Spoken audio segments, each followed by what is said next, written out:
Well, we are fixing to get ready here today. We're going to start with blowing this machine off, and once we get it blown off, we're going to go ahead and fill it with fuel. Then we have to sharpen the knives, and we've got to do all that kind of stuff. Yesterday was a decent day other than blowing that hose. Just taking a look at these feed rolls. They are still in nice shape. They're not dented up at all yet from running any softball sized stones. So if you didn't follow along in the last video, we ended up on the first day, which was yesterday, we blew a Pro Drive hydraulic line, lube line. Goes from this hydraulic pump, this stacked pump on this right hand side goes from there, crosses over, and then it goes up to a valve on this left hand side. Right up in there you can kind of see the green weatherhead hose. So we got that fixed, and it has a little bit of residue stuck to it because it misted that oil up onto the machine, and then we naturally have dust and hay whatever stuck to it. That hose was rubbing on that metal tank right there.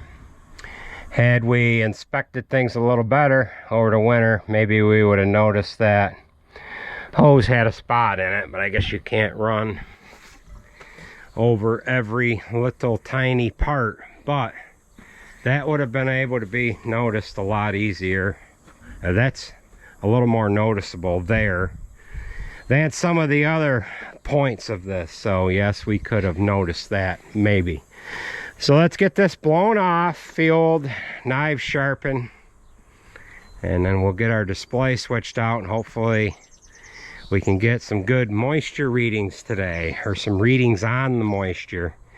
The moisture seemed to be right on par yesterday. Seemed to be that we were around that 60% range, which that's where we want to be. So let's go ahead and get her blown off.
so we've got that all blown off. We'll get our air filter back in and we'll start sharpening the knives. Now, for any of you that have just joined up with us, the reason why we blow this machine off is it has an auto knife sharpener, and this guy here throws a few sparks out of that. And although the material that we were in yesterday was 60% moisture, you do run into the driest component of it hanging out here. So you got this stuff here that is dry, and that hangs up down in this area. All you need is a spark to go back into that, start burning that stuff, and then gets into grease lines and what have you, and then before you know it, the whole machine is up in smoke. So we blow the whole cutter head area off, then we jump into the back section here in behind the cutter head and in the blower housing. We blow all that area there off, and then we hope and pray that we don't throw a spark into a small handful of stuff that we maybe didn't get off of the machine. So we do have a little bit of water that we're going to throw in there with a little cup, and that will mist some of the areas, and that will take our risk away as well. So we'll get the fuel pumped in and sharpen knives, we'll be able to roll out here. Alright, so we are full of fuel. We'll go ahead and shut this guy off. We've got the knives sharpening. Now, we didn't have that big of a day yesterday, and this only burned 128 gallons of fuel. So this old girl is really efficient on the fuel. I think it's got a 400 gallon tank in it, and we have never burned a full tank of fuel in one day. I guess we don't chop enough in a day to do that, but full tank will last you all day. Maybe it's only 360 gallons, I don't know, doesn't matter. So the knives are sharpening. Got an automatic sharpening device in there going back and forth on the knives, which the knife drum is spinning in reverse. So we've got some water here that we used to clean our hands off with when we were planting corn, and we'll just kind of splash this in there. And what that'll do is it'll just kind of blow a little bit of a mist back through, and it'll kind of alleviate any hot problems that we could have. So we're basically just about ready to go here. We've got our display that we need to get up in there. So what I have is a 4640 display that I was using yesterday. That didn't want to come to life, and what I'm going to do is I'm going to switch out this RAM mount on this 4640 display, and we're going to go ahead and mount it to the back of the G5 display. So we'll go ahead and do that while the knives are sharpening. We'll take a peek at that every once in a while to make sure we're not on fire, and then we'll plug that guy in and we'll roll on out of here. So we'll join up with you guys in a whirl here. Alright, our knives are sharpened.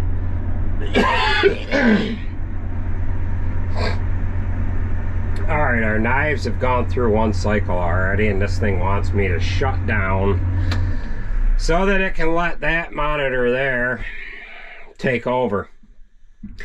So we'll do a shutdown, and while this is, then we'll boot it back up. We'll take a peek at them knives, and we'll see if we can get away with just setting the shear bar, or if we have to run through another cycle. I don't want to get out while that's rebooting, because as soon as that turns off, I want to fire back up again so that it doesn't start the process over again. I do need to plug in my JD Link cable.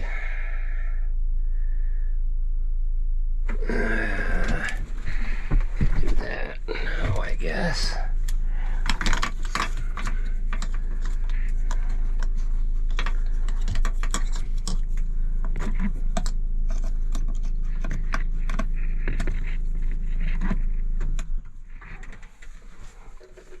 Man, we would have been able to get out and take a peek at that.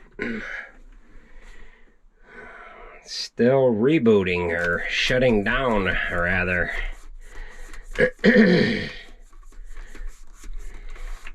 Alright, that's off.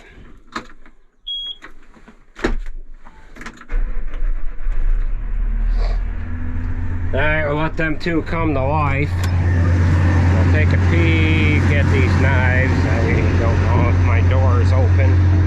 It might have shut it. Might not have. No, that's still open. And we are in decent shape as far as knives go. We'll go ahead and shut that guy down. Pull our curtain down.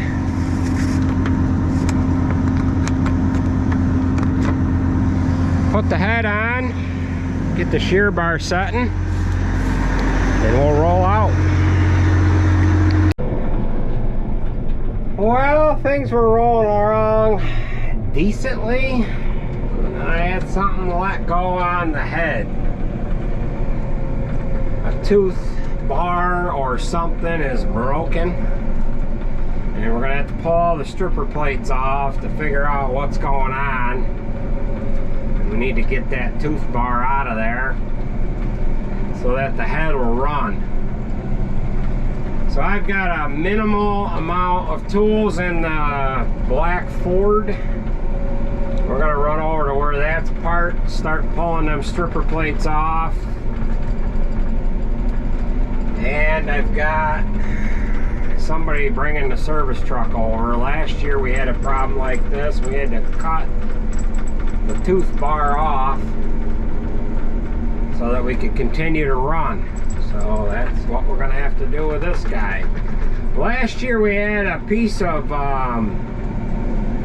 well, it was a fence post, a metal fence post wound around the head, and it screwed it up.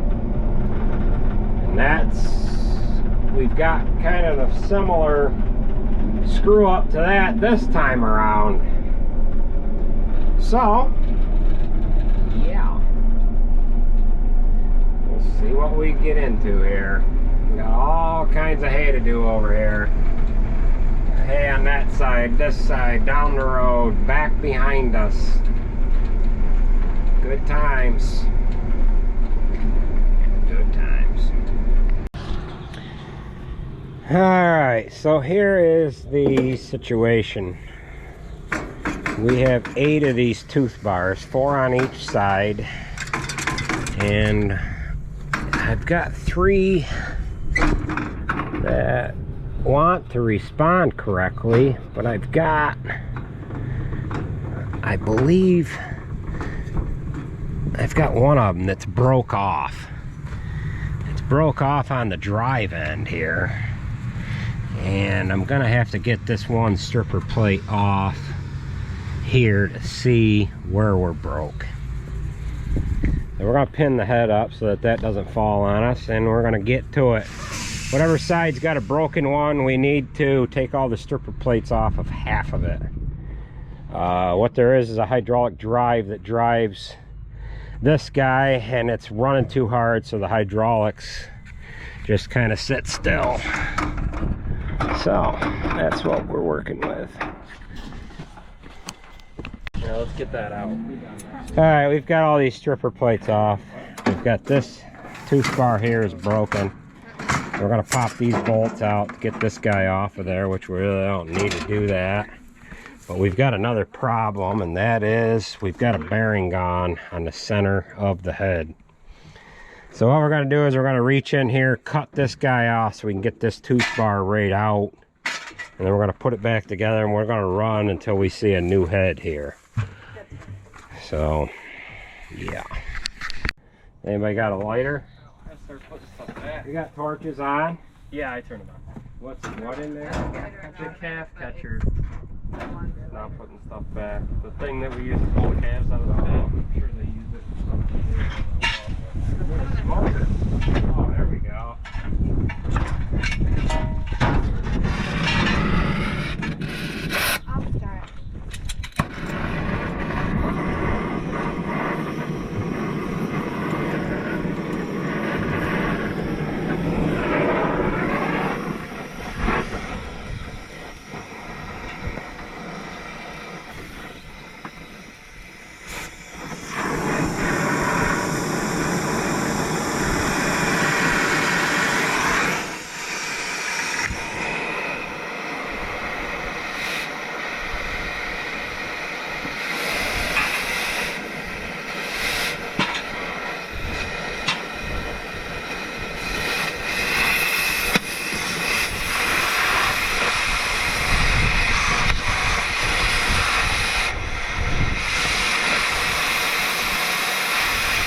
there.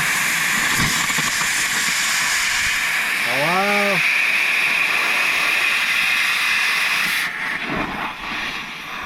Yeah, put the pallet fork on the telehandler. And make sure you got a good log chain with you. With good hooks on it, and head to cleverly so we can unload a hay head. Make sure you're full of fuel and head this way. Alright, we'll see it. Yeah. Alright, I think I'm just going to leave this guy on there. Why don't I start this up and run this, and we'll make sure it rotates without getting locked up. If it gets locked up. Can you cut them little tabs off? Where? Oh, where it's been burned. Cut that. See that right there? There. On both sides. Just fucking. Nah, we'll run it. Alright. Yeah. That's where it caught me. See, this one here is the one. No, that one. That one down there is the one we replaced last year. This is where it's catching and breaking, though. Yeah, but there was a tooth caught on this side, and I think that's what fatigued it. So. Alright, so we've got some problems here. This one tooth bar, we cut that out. Had to remove that bearing because that cam follower was walking into the end of it. We took this end off because we thought we had something caught on this side. However, the other problem is now covered up. We have a bearing gone in the middle of the head. So we're going to get everything all back together, and we're going to chop until the new head gets here. Kaz had a new one sitting in their yard, and Tim went to get it. So we'll get our pieces all back on and try to get some trucks loaded here. Alright, so we're back together with a center bearing problem, but we're going to run it until Tim shows up with that other head. We got the telehandler over here to unload it with, and we're going to get back going. We've been down 2 hours, exactly 2 hours, screwing around with this thing. But we thought we were out of commission completely, and we got that head sorted anyways. However, we can't run this too long in its current condition. So we're going to try to get something chopped while we're waiting for Tim. Tim might be another hour and a half before we see him with that head. He has to go all the way to Kaz Equipment, then come all the way back over here. We're 18 miles away from the farm, and we figured that was our best mode of action. The other option we had was to just take the chopper home, meet him at home, but then we would have had to drive the chopper all the way back. We would have lost an hour there. And this way, if this head will run until he gets here, we'll be in good shape. So we'll see how it goes.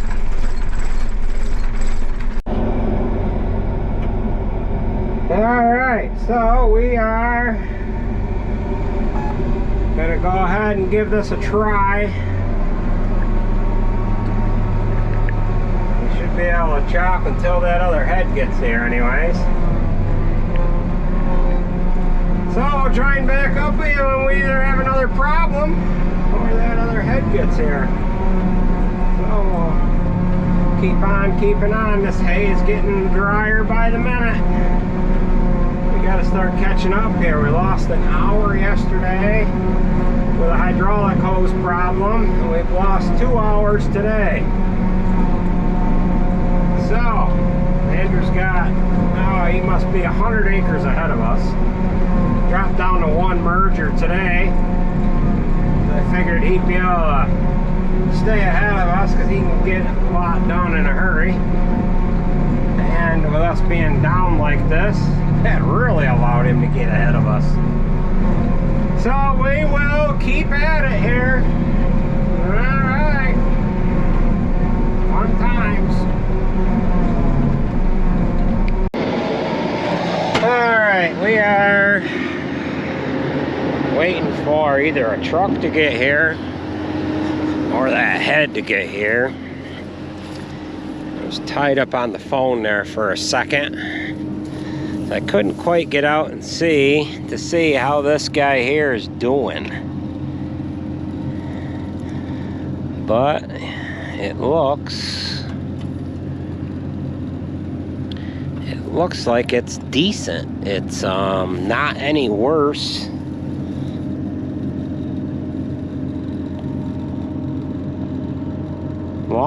As long as the old center part of the bearing stays on that shaft, we won't hurt it too bad. And it seems like it's still on there, so we'll keep on keeping on here.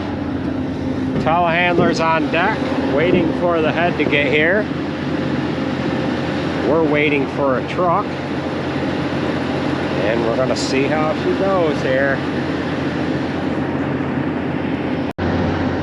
Alright, so we have a gap in trucks.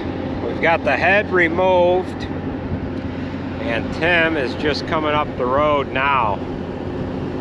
So we'll get this one unloaded. We'll make sure it's gonna work on the chopper. It should. And then what we're gonna do is we're going to load our head onto the trailer so we can get our head home. And then hopefully we can get all this done before a truck gets here. So this is a brand new 649 head that I would like to buy. However, it's not for sale.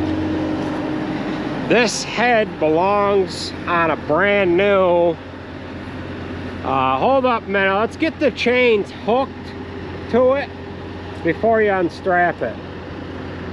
This belongs to a brand new demo chopper, and they want to be able to sell it as a kit. So we're gonna try and find, we're gonna go right from those there, guys. So I think I'm gonna take the forks off, and we'll go right around here.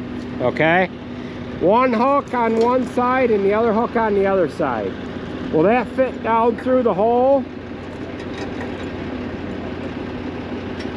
Alright.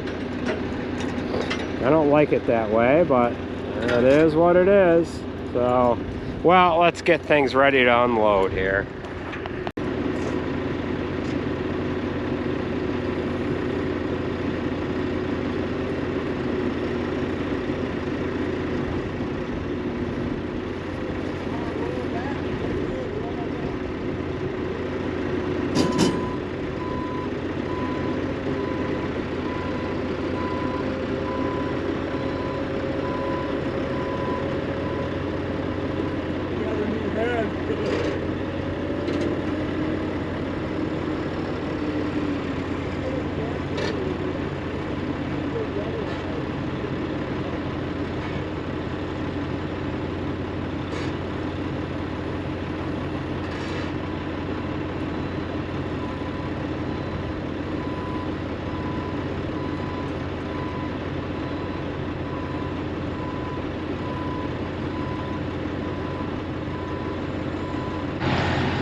Alright, we got the new one unloaded. We're getting the chains off, and we'll get hooked onto that one and get the new one on the chopper and get the old one up on the trailer.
Might have to swing them wheels so they're closer to the head.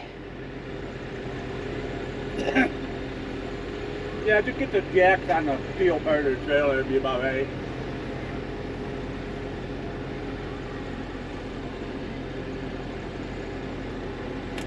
Come on back a little.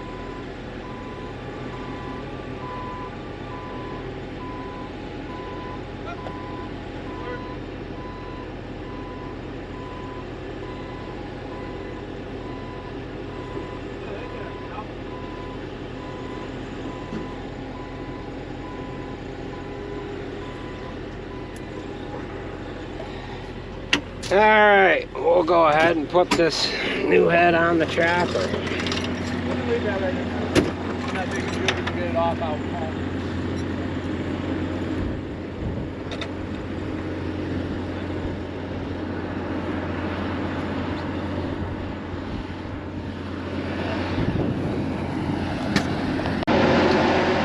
Alright, so it fit a little tight. I couldn't get the lock to go down on the left side, but I come out from underneath it and came back into it, and it went on there.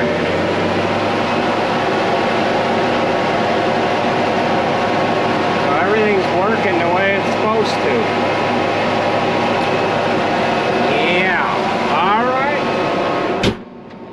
Go chop some hay.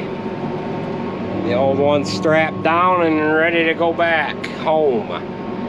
That took us just shy of 15 minutes to get off the trailer and on the machine, and we had a truck pull in about 5 minutes into our adventure. So we lost 2 hours and 10 minutes today. So we'll keep after it. Now I don't know where I jumped off the conversation of not being able to buy this head, but this particular head here belongs to a new machine which is supposed to be demoed, and they need a head for that machine in order to demo it. They have to be able to demo that machine a certain number of hours, and then after that machine has done a certain number of hours worth of demo, then they're able to sell it, and usually they can sell them for a discounted price.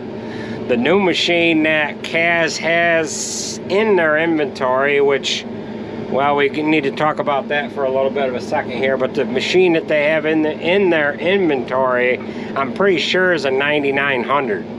I could be wrong, it could be a 97, but at any rate, it has not been used at all because this head is brand new. Kaz equipment has been bought out by S&P, Side Stricker and Nobe or something like that. But at any rate, they have been purchased by that other company. That company has dealerships in Missouri and Illinois, I believe. So as of noon today is May 31st, 2024. As of noon today, Kaz Equipment has shut their doors.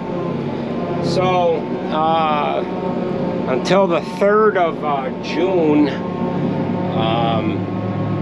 it's going to be hard to get anything, any help-wise done, because they actually have to close and stay closed until all of the paperwork changes hands and different things get done this way and that way and whatever. So they can't even give me an answer on whether or not they can get another brand new head, for example, and just leave this one with us and have another head for the machine that they have in stock. So it is a big day's worth of work to be able to rebuild that other head, and there might be a couple other days worth of hang up as far as getting parts even after we start working on the head itself. So that's where we are hung up, and I said, you know what, I'll just buy a new head and trade the other one in, or hold on to it until we trade the chopper, and we'll be able to keep the head for the chopper that we buy. But we're not ready to buy a chopper right now, so that's where we're gonna leave it. So we'll keep on keeping on here.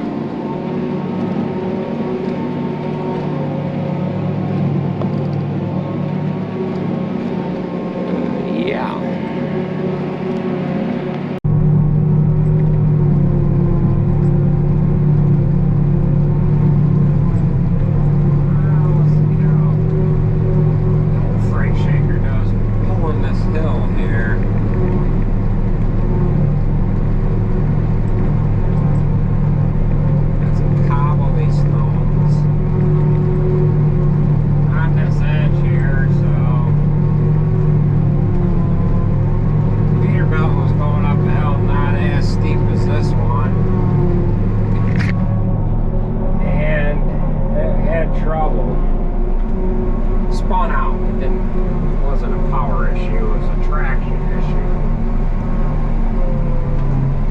And a lot of what you run into with these axle configurations is having enough articulation. You want to be able to keep your footing no matter what you have for obstacles that you're going over. In order to maintain traction, you have to be able to keep a good footing, and that did really well right there. It's not muddy by any stretch of the imagination, but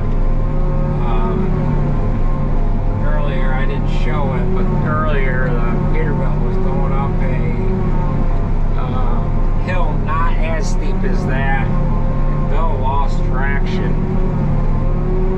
So far so good as far as being satisfied with this suspension in this truck here.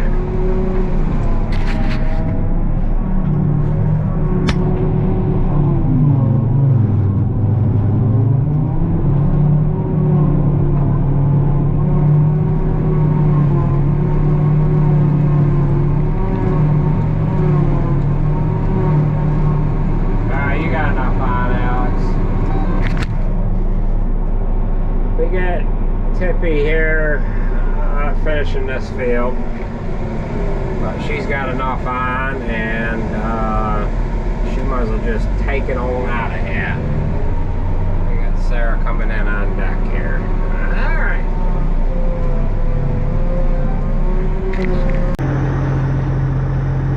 Well, everything has been going quite smoothly ever since we switched out heads here. It was going smoothly until I come in to load Jared on this field. We've got quite a side hill here. He was empty, and I said, let's take the steepest path. So we grabbed a windrow down here, and he turns it, and he says, it's the front end sliding too much. He had the wheel turned all the way to the left right here, and he says, we're gonna have to jump down a windrow. And I said, I don't know why that can't be sliding. It's not soft. So we jumped down on this windrow, and the truck kept wanting to go to the right. You can see it's kind of plowed a good furrow here. And what he's got is a broken tie rod. So we'll have to come down in here and level this divot in the ground off. He's got like hardly nothing on, and it is a Friday night. It is about 6 p.m. or it was 6 p.m. when this happened, because I called Kenworth and I said, I need a right side tie rod. And the parts guy got back to me and he said, oh, we got fuel leaking out. What does this need? Gasket? We got a right side tie rod broken. Mucho broken. So Jared went back to the shop and he seems to think we have one. We replaced the one on the left side a couple of years ago, and hopefully we have one, because Kenworth is 2 days out. I mean, you can see I've got a freaking telehandler buckets full in the back there. So hopefully we do have one back at the shop so that he can get that fixed up, because we've got quite a bit of hay over here to finish cleaning up. If we don't have one, we'll have to detach that trailer and hook one of the other road tractors on there, either the Western Star or the C5. So we should be able to put that tie rod back up on there, hog tie it with some wire, and at least get it moved out of the way to put a different truck on it. So we're waiting for a truck to get over here now. We're right at the end of the line of the trucks that we have hauling for us. And I'm probably gonna have a little longer wait than what I had here last time around, because I didn't get to fill that trailer. So it is what it is.